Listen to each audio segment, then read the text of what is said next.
IPL জিতে নিজের আবেগ ধরে রাখতে পারেননি বিরাট কোহলি। দীর্ঘদিন ধরে চলা রুদ্ধশ্বাস আইপিএল 2025 শেষ হলো। আইপিএল 2025-এর মেগা ফাইনালে পাঞ্জাব কিংসকে রুদ্ধশ্বাস ম্যাচে 6 রানে হারিয়ে প্রথমবারের জন্য ট্রফি তুলেছে আরসিবি। 18 বছরের অপেক্ষার অবসান হয়েছে বিরাট কোহলির।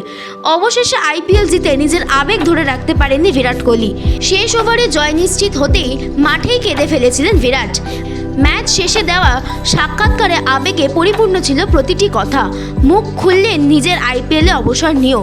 বিরাট কোহলি বললেন, আমার হৃদয় ব্যাঙ্গালোরের সঙ্গে, আমার আত্মা ব্যাঙ্গালোরের সঙ্গে, এবং যতদিন আমি আইপিএল খেলবো এই দলটির হয়েই খেলবো। আজ রাতে আমি শিশুর মতো ঘুমাবো। কোহলির এহেন মন্তব্য মন ছুঁয়ে যায় সকলের। কাপ জয়ের পরে কোহলি আরসিবি সমর্থকদের একটি খুশির খবর দেন। অবসর নিয়ে কথা বলতে গিয়ে তিনি বলেন, আমার কাছে এই খেলা চালিয়ে যাওয়া এখনও অনেক বছর সুযোগ রয়েছে। অবসরের এখনও সময় আছে, যতদিন খেলবো আরসিবি হয়ে নিজের সবটুকু দিয়ে খেলবো। এছাড়া কোহলি ঈশ্বরকেও ধন্যবাদ দিয়েছেন অবশেষে তার কোলে আইপিএল ট্রফিটি উপহার দেওয়ার জন্য। তবে কোহলির আইপিএল জিতলে অবসর নিতে পারে সেই জল্পনা ইতি টেনেছে। আরও কিছু বছর আরসিবির হয়ে খেলা চালিয়ে যাওয়ার ইঙ্গিত দিয়েছেন।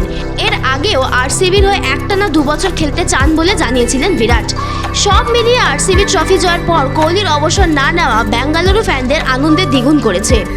Shashwati Chatterjee report, target news.